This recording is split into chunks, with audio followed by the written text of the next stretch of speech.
Mister دائم، آپ کی بیوی پریگننٹ تھی، لیکن سب سے بری خبر یہ ہے کہ ان کی پریگننسی ضائع ہو چکی ہے۔ دائم پھٹی آنکھوں کے ساتھ ڈاکٹر کی طرف دیکھ کر کہنے لگا، آر یو سیریس؟ یہ کیا کہہ رہی ہیں؟ پریگننٹ اور بچہ ضائع، یہ سب کیسے ہوا؟ کہنے لگی، جب آپ اپنی بیوی کو ہاسپٹل لے کر آئے تھے تو ان کی حالت کافی کریٹیکل سی تھی، جس کی وجہ سے وہ بچے کو سروائیو نہیں کر پائی۔ ابھی چند ہفتوں کی ان کی پریگننسی تھی، جس کی وجہ سے بچہ نہیں بچ پایا۔ دائم اپنی مٹھیاں بھینچتے ہوئے خود پر ضبط کرنے کی کوشش کر رہا تھا اور سوچ رہا تھا کہ کل میرا اس لڑکی سے نکاح ہوا اور آج یہ سب کیسے ہو سکتا ہے۔ اس نے وقت کی نزاکت کو سمجھتے ہوئے ڈاکٹر کے سامنے کچھ بھی ظاہر نہ ہونے دیا اور کہنے لگا، ڈاکٹر صاحبہ، ایک بار آپ سے پھر ریکویسٹ ہے کہ میں بس یہ پوچھنا چاہتا ہوں کہ کہیں مس انڈرسٹینڈنگ میں یہ رپورٹ تو نہیں بنی؟ ڈاکٹر کہنے لگی، کیا ہو گیا مسٹر دائم؟ ابھی ابارشن ہوا ہے آپ کی وائف کا اور آپ کہہ رہے ہیں کہ ہمیں غلط فہمی ہوئی ہے۔ کہنے لگا، نہیں آئی ایم سوری، وہ اصل میں میرے لیے یہ کافی شاکنگ نیوز تھی نا۔ افریشم ہاسپٹل کے کمرے میں بے ہوش لیٹی ہوئی تھی۔ دائم اس کے پاس گیا، اس کے ہوش میں آنے کا انتظار کر رہا تھا۔ جیسے ہی ہوش میں آئی کہنے لگا، کس کا گناہ لے کر اپنے پیٹ میں پھر رہی تھی، اور اس گناہ کو لے کر تمہاری ہمت بھی کیسے ہوئی میری زندگی میں آنے کی؟ افریشم کی آنکھوں سے آنسو بہہ رہے تھے۔ اس کے منہ پر اس وقت چپ کا تالا تھا۔ ہسپتال میں چاروں طرف دیکھتے ہوئے دائم نے خاموشی اختیار کی، کیونکہ اسے اس وقت اپنی عزت سب سے زیادہ عزیز تھی۔ وہ افریشم کو ساتھ لیتے ہوئے گھر کے لیے نکلا۔ راستے میں اس کی حالت جو کافی حساس ہوئی تھی، کیونکہ ابھی وہ اپنا بچہ کھو کر آئی تھی، اور یہ بات دائم کا دماغ پاگل کر رہی تھی۔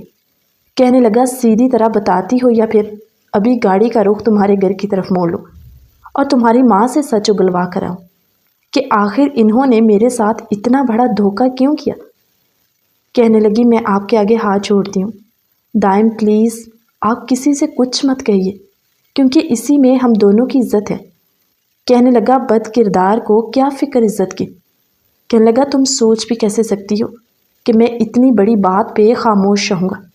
ایک مرد ہوں میں، اور شادی کی پہلی رات یہ سب کچھ میرے سامنے کھل جانا، یہ تو شکر ہے اللہ کا کہ سب کچھ سچائی سامنے آ گئی، ورنہ یہ گناہ تو تم میرے گلے ڈال دیتی، یہ کہہ کے کہ یہ بچہ میرا ہے۔ دیکھو افریشم، میں تمہیں کسی صورت معاف نہیں کرنے والا۔ وہ جو رو رو کر دائم کی منتیں کر رہی تھی کہ کسی طرح آپ اس وقت میری سچویشن کو سمجھنے کی کوشش کیجیے۔ دائم اسے بازو سے پکڑتے ہوئے غصے کے ساتھ کمرے میں لے کر گیا اور جا کر اس کی حالت کی پرواہ کیے بغیر اسے بیڈ پر زور سے پٹکتے ہوئے کہنے لگا، دیکھو افریشم، تمہارے پاس ابھی بھی وقت ہے، مجھے سب کچھ سچ سچ بتا دو، ورنہ میں بنا حقیقت جانے تمہیں ڈائیورس دے کر اس گھر سے ابھی نکال دوں گا۔ پھر میں نہیں جانتا تم اور تمہارے گھر والے کیسے سچویشن کو ہینڈل کریں گے۔ بہتر ہوگا سچائی مجھے بتا دو، ہو سکتا ہے کہ میں تمہاری کچھ ہیلپ کر سکوں۔ افریشم اپنی حالت کو سنبھالتے ہوئے بیڈ سے اتری اور دائم کے قدموں میں گر گئی۔ کہنے لگی، دائم، میں آپ کے آگے ہاتھ جوڑتی ہوں، آپ مجھ سے جس طرح کی مرضی قسم اٹھوا لیں، میں نہیں جانتی میرے ساتھ یہ سب کیسے ہوا۔ ابھی وہ دائم کے قدموں میں بیٹھی منت سماجت کر رہی تھی کہ جب دائم کی والدہ دروازہ کھٹکھٹانے لگی۔ دائم نے افریشم کو کندھے سے پکڑتے اٹھایا اور بیڈ پر بٹھا کر اس کے اوپر کمبل اڑا دیا۔ کہنے لگا، یہ رونا دھونا بند کرو، میں نہیں چاہتا یہ بات ہمارے کمرے سے باہر نکلے، اس لیے پلیز اماں سائن کے سامنے تم یہی کہو گی کہ تمہارے پیٹ میں شدید قسم کا درد ہوا تھا، جو کنٹرول نہیں ہوا تو ڈاکٹر نے پھر تمہیں پین کلر دے دی، جس کی وجہ سے ہمیں وہاں انتظار کرنا پڑا۔ افریشم اپنے آنسو پونچھتے ہوئے سوچوں کی دنیا میں گم ہونے لگی کہ آخر یہ سب کیسے ہوا اور کب ہوا، اسے کیوں یہ سب محسوس نہیں ہوا۔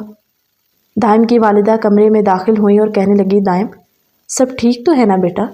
تم یوں اتنی جلدی میں اسے لے کر ہاسپٹل چلے گئے، سب ٹھیک ہے؟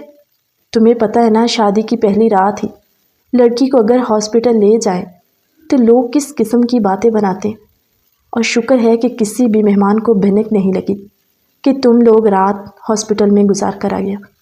اس کی والدہ شہناز بیگم گھبرائی سی حالت میں افریشم کے پاس آئی اس کے ماتھے پر پیار کیا اور کہنے لگی افریشم بیٹا کیا ہوا؟ وہ شہناز بیگم کا ہاتھ پکڑ کر چوم کر کہنے لگی کچھ نہیں آنٹی، بس پتہ نہیں پیٹ میں اتنا شدید درد ہوا جو کنٹرول ہونے کا نام ہی نہیں لے رہا تھا۔ میں نے بہت کوشش کی کہ برداشت ہو، مگر پھر دائم کو مجھے ہاسپٹل لے کر جانا پڑا۔ وہاں پر ڈاکٹرز نے مجھے پین کلرز دیں اور پھر اسی طرح ہماری رات گزر گئی۔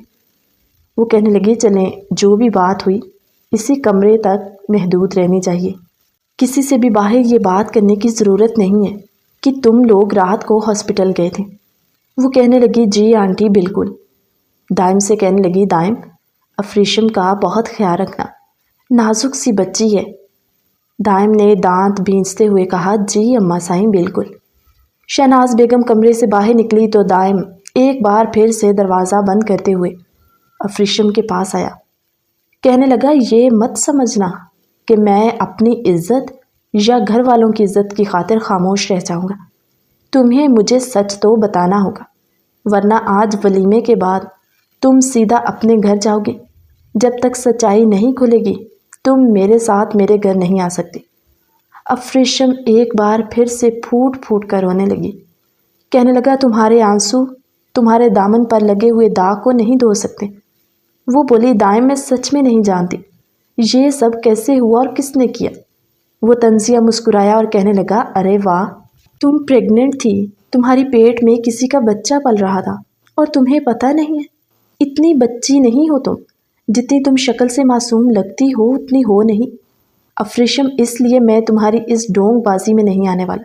یہ تو شکر ہے میں نے تمہیں ابھی چھوا نہیں تھا، ورنہ میرے لیے سب کچھ بہت مشکل ہو جاتا۔ وہ یہ کہتا ہوا کمرے سے باہر چلا گیا۔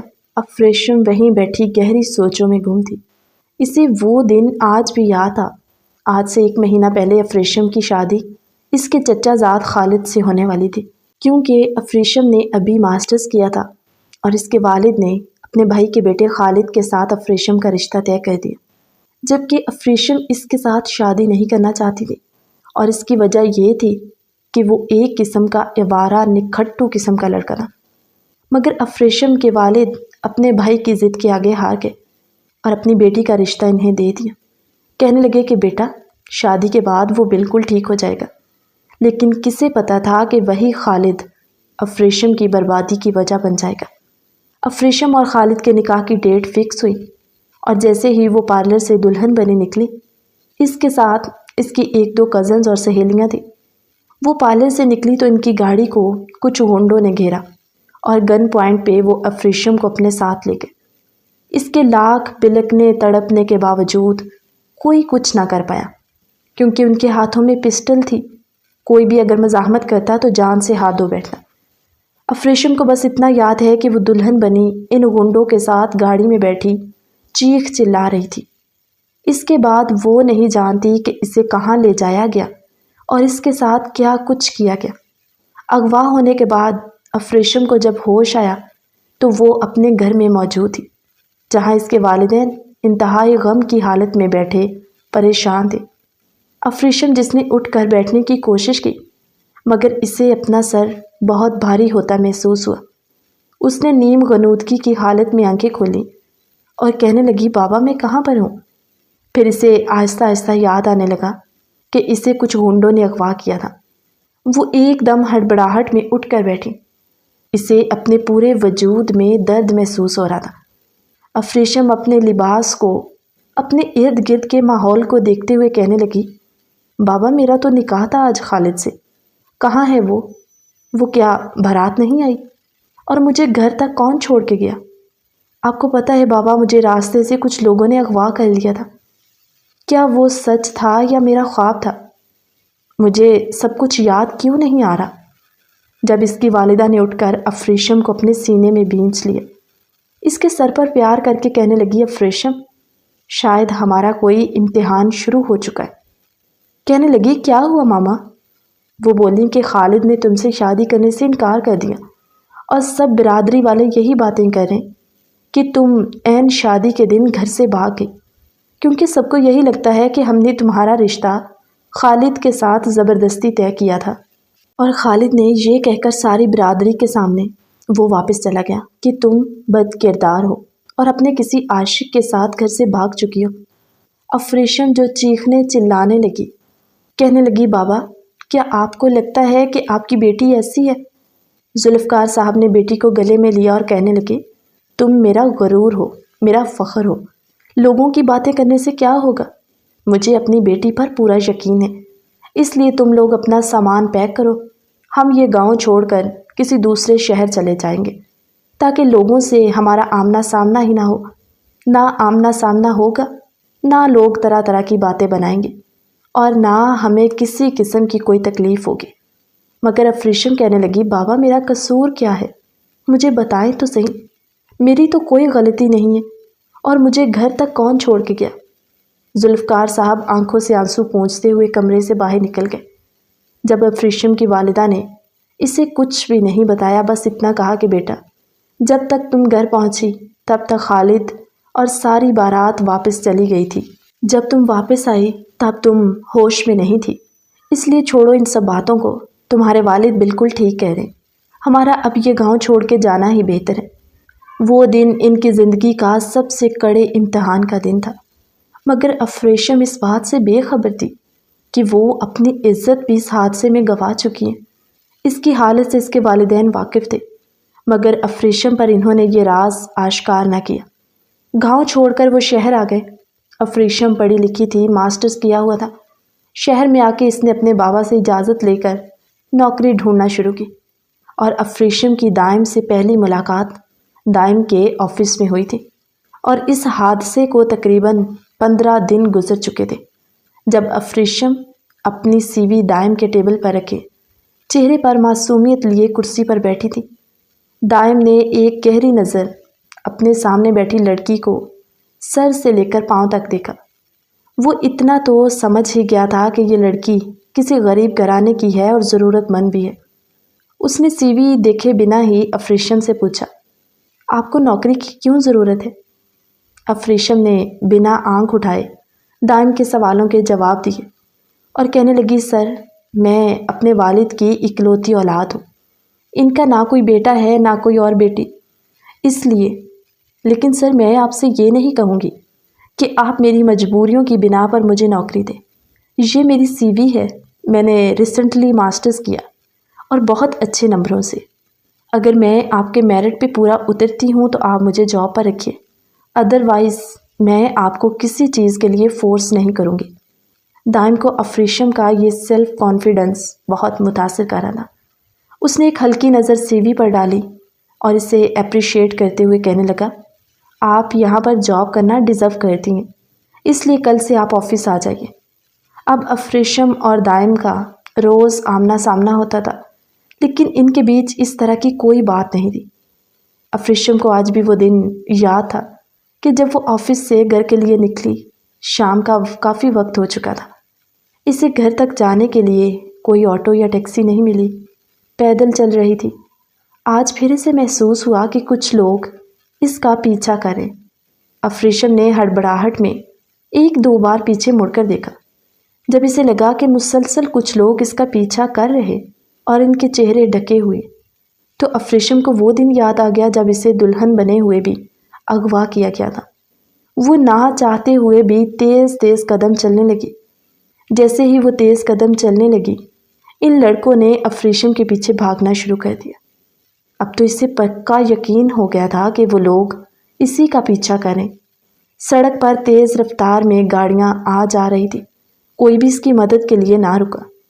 اب افریشم بھاگتے بھاگتے ہلکان ہو چکی تھی اور اسے بھاگتے ہوئے یہ نہیں پتا تھا کہ وہ کون سی سڑکیں مڑ رہی۔ اس کا سانس پھولنے لگا، مزید ہمت ختم ہونے لگی بھاگنے کی۔ جب وہ سڑک پر گر گئی اور سڑک پر گری ہوئی پیچھے کو سرکنے لگی اور کہنے لگی خدا کے لیے تم لوگ جو کوئی بھی ہو، اگر تمہیں مجھ سے کچھ چاہیے تو یہ لے لو، یہ میرا پرس ہے، اس میں کچھ پیسے ہیں، وہ رکھ لو، لیکن پلیز مجھے چھوڑ دو۔ وہ آگے بڑھے اور ایک لڑکے نے افریشم کا دوپٹہ پکڑا۔ دوپٹے کو اپنے ہاتھ پہ گھماتے ہوئے وہ افریشم کو ایک جھٹکے سے اٹھا کر کھڑا کر گیا اور کہنے لگا بھول گئی ہو وہ سب جو ہم نے تمہارے ساتھ کیا تھا؟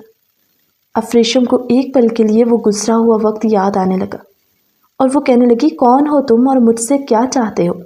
میری تم لوگوں سے کیا دشمنی، مجھے جانے دو، میرے والد صاحب یہ صدمہ برداشت نہیں کر پائیں گے۔ جب وہ لڑکے اس کی ایک بھی بات نہ سنتے ہوئے وہ چاروں لڑکے افریشم کے ارد گرد گھومنے لگے اور بلند قہقہوں میں ہنس رہے تھے۔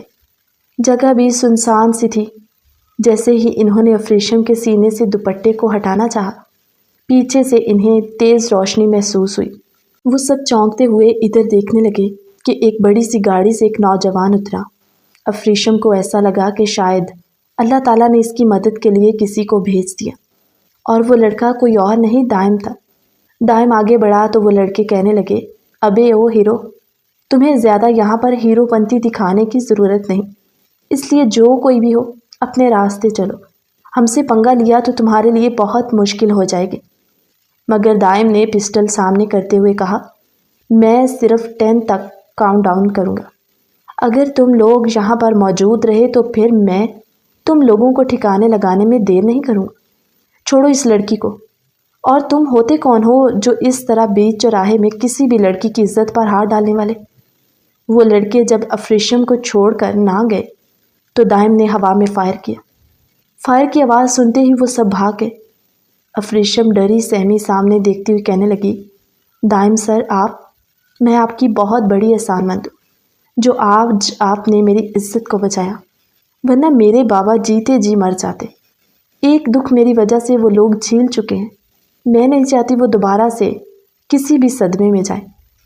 دائم نے افریشم کا دوپٹہ اس کے سر پر اڑایا اور کہنے لگا، اف یو ڈونٹ مائنڈ، کیا میں آپ کو آپ کے گھر تک ڈراپ کر سکتا ہوں؟ موقع کی نزاکت دیکھ کر افریشم نے ہاں میں سر ہلایا اور کہنے لگی، آپ کا بہت بڑا احسان ہوگا مجھ پر، رات کے اس وقت میں اکیلے گھر نہیں جا سکتی۔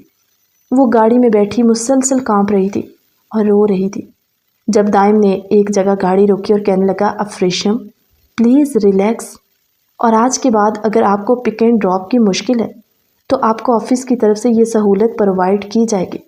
آپ کی عزت کو محفوظ بنانا ہماری انڈسٹری کی سب سے پہلی ترجیح ہے۔ پھر وہ افریشم کو دیکھ کر کہنے لگا، کیا آپ کی کسی کے ساتھ کوئی دشمنی، لڑائی جھگڑا ہے؟ ورنہ یوں انجان لوگ اس طرح پیچھے کس طرح پڑ سکتے؟ اگر کوئی بات ہے تو آپ مجھ سے شیئر کر سکتی ہیں، کیا پتہ میں آپ کی کوئی ہیلپ کر دوں۔ افریشم روتی سسکتی کہنے لگی، میں نہیں جانتی وہ لوگ کون ہیں اور میرے پیچھے آنے کا ان کا مقصد کیا ہے، مگر پلیز مجھے جلد گھر پہنچا دیجیے کیونکہ میں کافی لیٹ ہو چکی ہوں۔ میرا موبائل بھی آف ہے، ماما بابا گھر پہ بہت پریشان ہو رہے ہوں گے۔ کچھ ہی دیر میں وہ افریشم کے گھر پر پہنچا۔ بیل دی تو اس کے والد صاحب بھاگتے ہوئے باہر آئے۔ اپنے گھر کے باہر اتنی بڑی گاڑی دیکھ کر وہ چونک گئے۔ کہنے لگے، صاحب جی آپ کون؟ دائم نے کہا کہ آفس میں آج کام کرتے ہوئے دیر ہو گئی تھی، اس لیے افریشم کو میں پک کرنے آ گیا۔ انہوں نے ہر بات پہ پردہ رکھا اور افریشم کو ڈراپ کرتے ہوئے آگے بڑھے۔ دونوں کے بیچ اب آہستہ آہستہ بات چیت بڑھی، اور بات چیت اتنی بڑی کہ اسی مہینے دائم نے افریشم کو اپنانے کا سوچ لیا۔ وہ اس کے گھر بڑے مان کے ساتھ رشتہ لے کر گیا۔ جب افریشم کی والد اور والدہ ہکے بکے ایک دوسرے کی شکلیں دیکھ رہے تھے، کیونکہ افریشم کی والدہ جانتی تھی کہ اس کے ساتھ کیا کچھ ہو چکا ہے، مگر انہوں نے افریشم تک کبھی آج تک یہ راز آشکار نہیں کیا تھا کہ وہ اپنی عزت کھو چکی ہے۔ مگر خیر، دونوں کا نکاح ہوا اور شادی کی پہلی رات یہ سب ہو گیا۔ افریشم بیڈ پر بیٹھی سوچوں میں گم تھی جب دائم کمرے میں آیا اور کہنے لگا، کچھ بتاؤ گی؟ وہ پھر سے دائم کے آگے ہاتھ جوڑتے ہوئے کہنے لگی، دائم میں سچ کہہ رہی ہوں، مجھے کچھ نہیں پتا یہ سب میرے ساتھ کب ہوا اور کیسے ہوا۔ بس آپ سے ایک درخواست کرتی ہوں کہ آپ مجھے کچھ وقت دیجیے تاکہ میں پتہ کروا سکوں کہ آخر میرے ساتھ یہ کس نے کیا اور کیسے، جو مجھے پتہ نہیں چلا۔ ولیمے کا فنکشن ہوا، دونوں کے چہرے بجھے ہوئے تھے۔ بظاہر مہمانوں کے سامنے خوش رہنے کی ایکٹنگ تو کر رہے تھے، مگر چہروں سے صاف پتہ چل رہا تھا کہ وہ دونوں ہی پریشان ہیں۔ افریشم کی والدہ رخسانہ بیگم اس کے پاس گئیں اور اپنی بیٹی سے کہنے لگی، افریشم تم خوش تو ہو نا؟ کیا تم دونوں کے بیچ سب کچھ ٹھیک ہے؟ افریشم نے بنا کوئی جواب دیے ایک سوالیہ سی نظر اپنی ماں پر ڈالی کہ ان کی اس طرح پوچھنے کا مقصد۔ ولیمے کے بعد دائم اپنے کہنے کے مطابق افریشم کو لے کر اس کے والدین کے گھر چلا گیا۔ اب افریشم جو ایک سائڈ پہ کہنے لگی دائم پلیز، اس وقت گھر مہمانوں سے بھرا ہے، آپ کا بھی اور ہمارا بھی، دونوں خاندانوں کی عزت کا سوال ہے، آپ مہمانوں کو رخصت ہونے دیں۔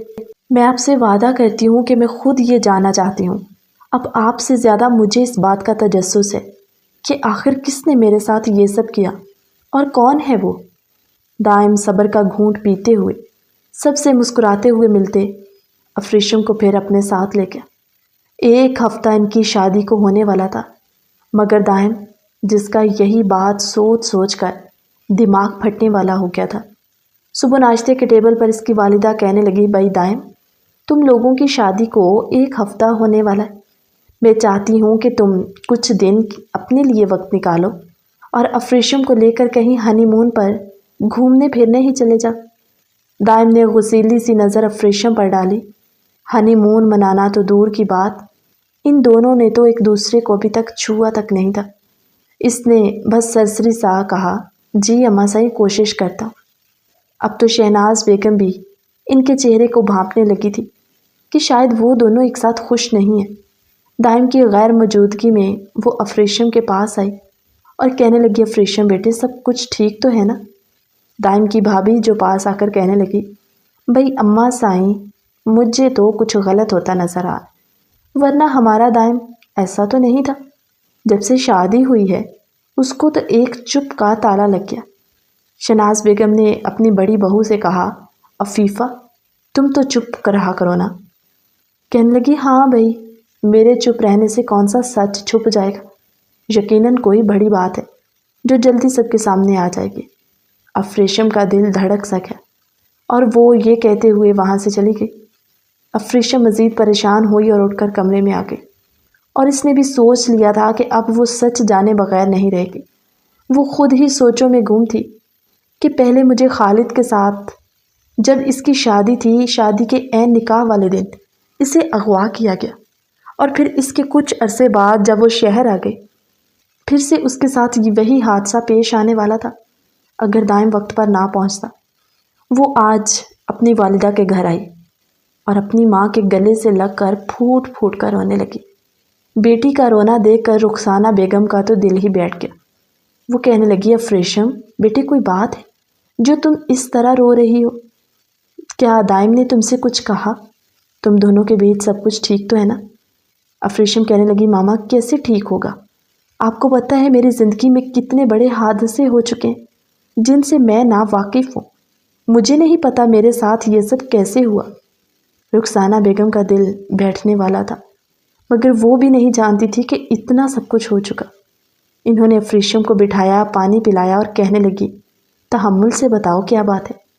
افریشم نے الف سے یہ تک سب کچھ سنانا شروع کر دیا کہ شادی کی پہلی رات اسے درد محسوس ہوا۔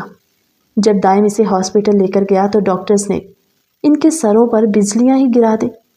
ماما میں پریگننٹ تھی، میں کیسے پریگننٹ ہو گئی مجھے نہیں پتا، یہ سب کیسے ہوا؟ اور دائم اس رات سے آج تک اس کا یہی سوالیہ نشان میرے سامنے ہر وقت آتا ہے کہ وہ کس کا گناہ تھا میرے پیٹ میں۔ کیا آپ کچھ جانتی ہیں اس بارے میں؟ رخسانہ بیگم کو جس بات کا ڈر تھا وہی باتیں ان کی بیٹی آج اپنے منہ سے ادا کر رہی تھی۔ انہوں نے افریشم کو پھٹی نگاہوں سے دیکھا اور کہنے لگی کیا جو تم کہہ رہی ہو یہ سچ ہے؟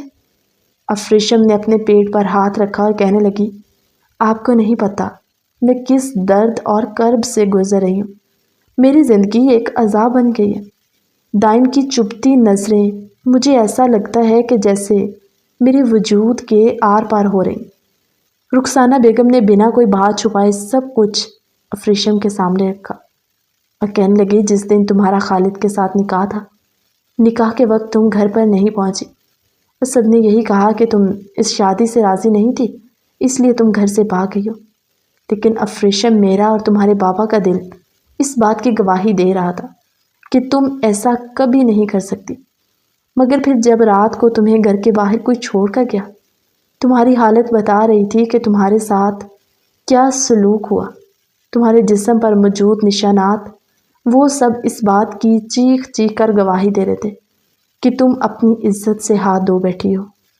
یہ سننا تھا کہ افریشم کو ایسے لگا جیسے اس کے پیروں تلے زمین کھسک گئی ہے۔ وہ کہنے لگی ماما مجھے کیوں کچھ محسوس نہیں ہوا؟ وہ کہنے لگی تمہیں کوئی شدید قسم کی نشاور دوا دی گئی۔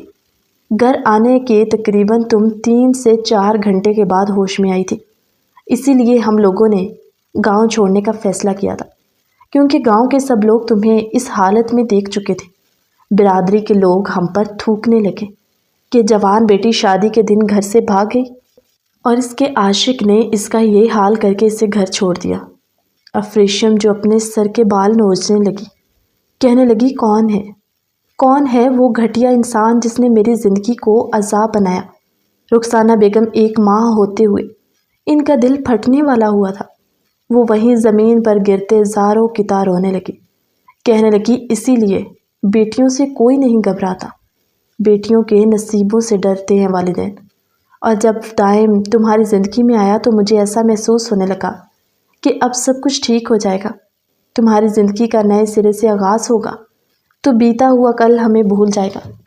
مگر کیا پتا کہ ماضی ایک کالے سائے کی طرح تمہارے پیچھے پڑا ہوا جو تمہاری جان ہی نہیں چھوڑے گا، اور تم حاملہ ہوگے۔ تمہارے ابا جان کو اس بات کا پتہ چلے گا، وہ تو یہ صدمہ ہی نہیں برداشت کر پائیں گے۔ وہ تو شکر ہے اس وقت گھر پر نہیں تھے۔ گھر کے باہر دروازے پر بیل ہوئی تو افریشم کی والدہ کہنے لگی لگتا ہے تمہارے ابا آ گئے۔ جیسے انہوں نے دروازہ کھولا تو باہر افریشم کا چچا زاد خالد دانتوں میں سگریٹ دبائے افریشم کی والدہ کو پیچھے کرتا گھر کے اندر گھس آیا۔ وہ کہنے لگی خالد یہ کیا بدتمیزی ہے، تم کس کی اجازت سے گھر کے اندر گھسے آ رہے ہو؟ جب تم نے میری بیٹی کو بیچ برادری کے چھوڑ دیا تو اب یہاں آنے کا مقصد کیا ہے؟ اس کی شادی ہو چکی ہے۔ وہ دروازہ کھلے ہوئے ویسے ہی خالد کے پیچھے گھر آ گئی۔ خالد جو کمینگی کی ہر حد پار کرتا گھر کے صحن میں ٹہلنے لگا اور کہنے لگا لگتا ہے بھئی میری محبوبہ شادی کے 1 ہفتے بعد ہی گھر آ کر بیٹھ گئی۔ رخسانہ بیگم نے خالد کو کہا خالد بہتری اسی میں ہوگی کہ تم یہاں سے چلے جاؤ۔ جب تم نے ہم سے سارے رشتے ناتے توڑ دیے تو اب یہاں کیوں آئے ہو؟ ہم لوگوں کا جینا حرام کرنے آ گئے ہو؟ ہم لوگ وہ گاؤں چھوڑ کر آئے تھے تاکہ تم لوگوں سے جان چھوٹ جائے، مگر تم اب یہاں بھی آ گئے۔ وہ اپنی تائی کے سامنے آ کر کہنے لگا تائی جان کتنی بھولی ہیں آپ، بچپن سے آپ کے سامنے پلا بڑھا ہوں، ابھی تک نہیں سمجھی میری فطرت کو۔ کس نے کہہ دیا کہ میں آج آیا ہوں؟ جس دن آپ لوگ گاؤں چھوڑ کر آئے تھے میں تو اسی دن سے یہاں پر ڈیرے جمائے بیٹھا اور اسی طاق میں تھا کہ کب افریشم میرے ہاتھ لگ جائے۔ افریشم خالد کی آواز سن کر کمرے میں سہم سی گئی۔ وہ جو دھاڑتے ہوئے پورے گھر میں بے شرموں کی طرح افریشم کا نام جپتے ہوئے کہنے لگا او مائی سویٹی کہاں ہو تم؟ تمہیں پتہ ہے جب میرے ابا میرا رشتہ لے کر تمہارے گھر آئے تھے نا تو تم نے بڑا نخرہ دکھایا تھا، یہ کہہ کر کہ خالد تو نکھٹو ہے، آوارہ ہے، کسی کام کا نہیں، اور تم تو ماسٹر کر چکی تھی، پڑھ لکھ چکی تھی، پورے گاؤں میں چرچا تھا ذوالفقار کی بیٹی نے ماسٹر کیا۔ تو پھر کہاں گئے تمہارے چرچے، تمہاری عزت، تمہارا ماسٹر؟ کہاں ہے تمہاری ڈگری؟ کچھ کام آیا؟ بڑی آئی خالد کو نکھٹو کہنے والی۔ جس کمرے میں افریشم تھی خالد بھی وہیں پر چلا گیا اور رخسانہ بیگم کی گھبرائی ہوئی اس کے پیچھے بھاگتی ہوئی گئی اور کہنے لگی چاہتے کیا ہو خالد؟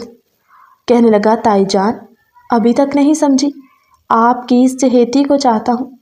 رخسانہ بیگم نے ایک زوردار تھپڑ اس کے منہ پر مار دیا اور کہنے لگی بے غیرت انسان، اپنے گھر کی ہی عزت اچھالتے ہوئے تمہیں شرم نہیں آئی؟ وہ اپنے گال پر ہاتھ رکھ کے پھر سے زوردار کہکہا لگا کر ہنسا اور کہنے لگا تائی جان ابھی تو میں نے ایک بات کی اور آپ نے تھپڑ میرے منہ پر مار دیا۔ جب میں آپ کو ساری حقیقت بتاؤں گا تو تب تو آپ مجھے جان سے ہی مار دیں گی، ایسا ہی ہے نا؟ وہ پاگلوں کی طرح بکواس کیا جا رہا تھا۔ پھر وہ افریشم کے پاس زمین پر بیٹھے اپنی تھوڑی کے نیچے اپنا ہاتھ رکھ کے اس کے چہرے کی طرف غلیظ نظروں سے دیکھ رہا تھا۔ جب افریشم وہاں سے اٹھ کر جانے لگی اور کہنے لگی دیکھو خالد جو ماضی میں ہوا وہ بھول جاؤ، مگر یہ بھی تو تمہیں یاد ہوگا نا میں نے تم سے شادی کرنے کے لیے اپنے بابا کی رضامندی میں اپنی رضامندی ظاہر کر دی تھی، اور بابا نے مجھے کہا تھا کہ خالد شادی کے بعد سدھر جائے گا، اچھا لڑکا ہے، مگر شاید آج میں کہتی ہوں کہ میں نے وہ سب کچھ صحیح کہا تھا۔ کہ تم نکھٹو، آوارہ اور انتہائی غلیظ انسان ہو۔ خالد بپھر کر اس کے سامنے کھڑا ہو گیا۔ وہ جو سینہ تانے افریشم کو دیکھ رہا تھا کہنے لگا، افریشم مائی سویٹ ہارٹ، تمہیں کیا لگا خالد نے تمہیں ایسے ہی ٹھکرا دیا؟ پہلے میں نے تمہیں برادری میں رسوا کیا۔ جانتی ہو جس دن تمہارا میرے ساتھ نکاح تھا تمہیں اغوا کس نے کیا تھا؟ خالد کے منہ سے یہ الفاظ سن کر افریشم کی آنکھیں ایسی تھی جیسے باہر نکلنے لگی ہوں۔ وہ پھٹی پھٹی آنکھوں کے ساتھ خالد کو دیکھنے لگی، کہنے لگی، کیا مطلب ہے اس بات کا؟ کہنے لگا، تائی جان کے سامنے ہی بتا دوں سب کچھ؟ بلکہ اچھا ہے کہ ان کے سامنے ہی بتاؤں تاکہ وہ بھی تو سب کچھ سچ جان جائے۔ وہ منہ پھاڑے ایک ایک بات اگلنے لگا، کہنے لگا، میں تم سے شادی نہیں کرنا چاہتا تھا، بس تمہیں برباد کرنا چاہتا تھا۔ تم جو پوری برادری میں ڈنڈورا پیٹ رہی تھی نا کہ تم بہت ہونہار ہو، تمہارے والد نے تمہیں بہت سر پہ چڑھا لیا تھا، اور جہاں چار لوگ بیٹھ جاتے تھے وہیں پہ تمہاری تعریفوں کے قصیدے پڑھنے شروع کر دیے جاتے تھے، اور تمہاری تعریفوں کی وجہ سے میرے والد نے ہمیشہ مجھے کمینہ، آوارہ، نکھٹو یہی کچھ کہا کہ ان کی بیٹی بیٹا بن کے دکھا رہی ہے اور ہمارا بیٹا ہماری ناک کٹوانے پہ تلا ہوا ہے۔ پھر میں نے سوچا کہ تھوڑی ناک تایا کی بھی کٹ جائے تاکہ وہ دونوں بھائی ایک دوسرے کے لیول میں ہی رہیں۔ تم بہت ہوا میں اڑنے لگی تھی تو پھر میں نے سوچا کہ تمہیں اس قدر ذلیل کروں گا کہ تم لوگ کسی کو منہ دکھانے کے قابل نہیں رہو گے۔ تم جو ہواؤں میں اڑتی پھر رہی ہو، ایسے پر کاٹوں گا کہ تم منہ کے بل زمین پر گرو گی۔ افریشم کی زبان ایسی تھی جیسے چپ کا تالا لگ گیا۔ وہ چپ کیے حیرانگی سے خالد کی بکواس سنے جا رہے تھے۔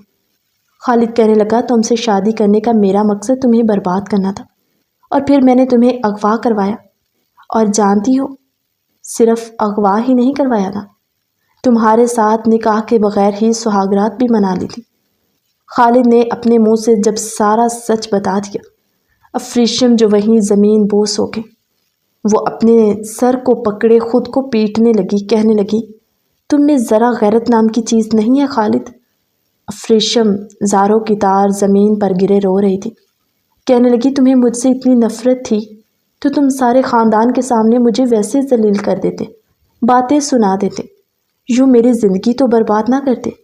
تمہیں نہیں پتا تمہاری اس حرکت نے مجھے کہیں کا نہیں چھوڑا۔ کہنے لگا، یہی تو میں چاہتا تھا، تم کہیں کی نہ رہو، اور آخر میں تم خود اس نکھٹو آوارہ کے قدموں میں گر کر کہو کہ خالد مجھے اپنا لو، کیونکہ مجھے دنیا کا کوئی اور مرد نہیں اپنائے گا۔ افریشم نے خالد کے منہ پر زوردار تھپڑ مار کر اس کے منہ پر تھوکا اور کہنے لگی، خود کشی نہ کر لوں گی میں اس دن سے پہلے کہ جب میں تمہارے قدموں میں گر کر اپنانے کی بھیک مانگوں۔ خالد اپنے چہرے کو صاف کرتے ہوئے کہنے لگا، رسی جل گئی مگر بل نہ گیا، اور یہ بل نکالنے بھی مجھے بہت اچھے سے آتے۔ خیر ابھی تو میں بس اسی خوشی کو سیلیبریٹ کرنے آیا تھا، کیونکہ میں جانتا ہوں کوئی بھی غیرت مند اس طرح کی بد کردار عورت کو اپنے گھر پر رکھ ہی نہیں سکتا۔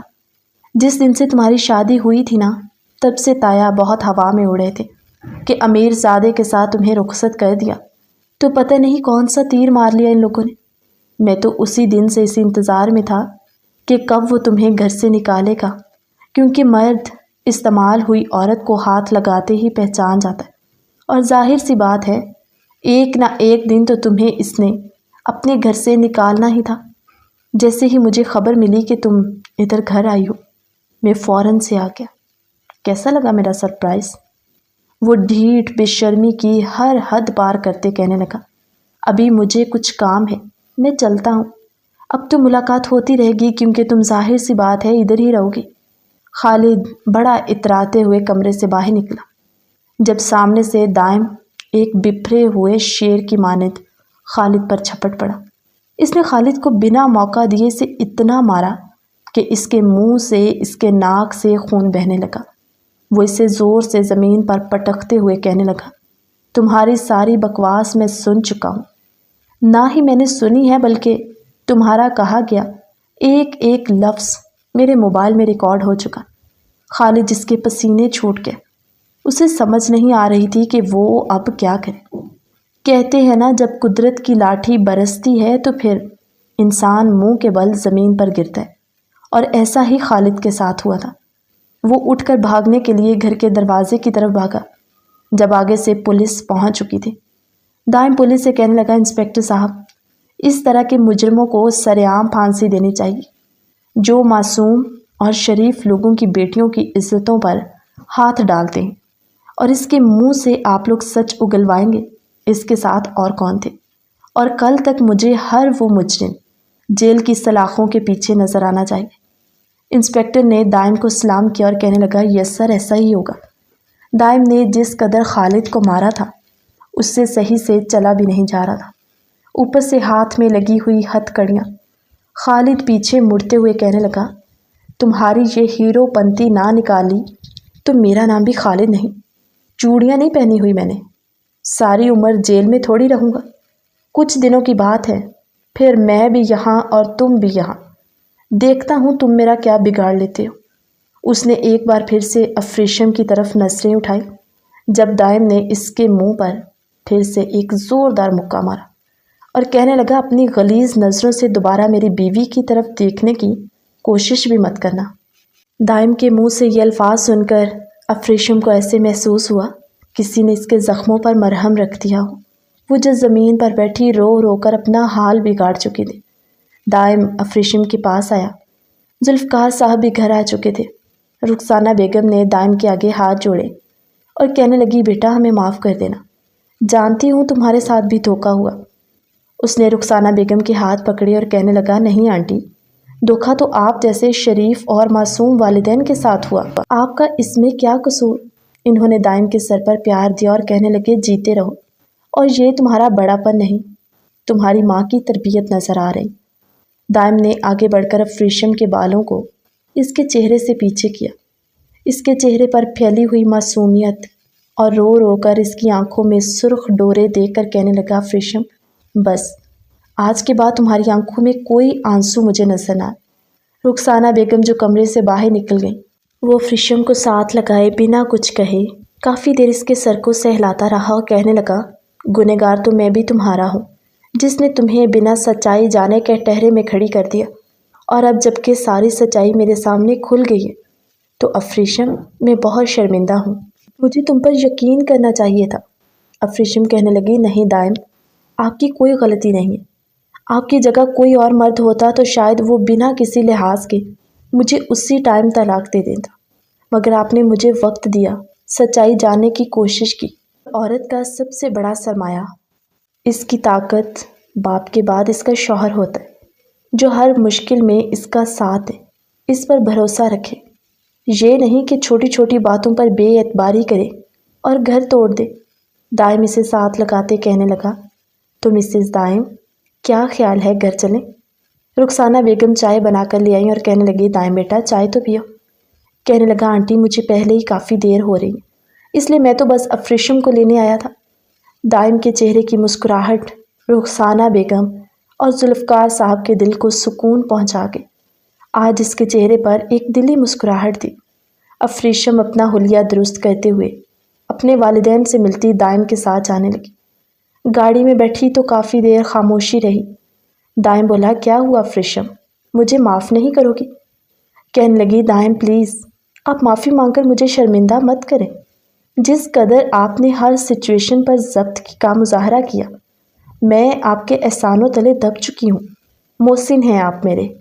دائم نے افریشم کا ہاتھ پکڑا اور آج پہلی بار اس نے شادی کے بعد افریشم کا یوں پیار سے ہاتھ پکڑا تھا، اپنے ہونٹوں کے ساتھ لگایا، کہنے لگا، تم میرے لیے معصوم، پاک صاف، پاک دامن لڑکی ہو، جو کچھ ہوا اس میں تمہارا کوئی قصور نہیں، جب تم بے گناہ ہو، بے قصور ہو، تو تمہیں کس بات کی سزا دی جائے؟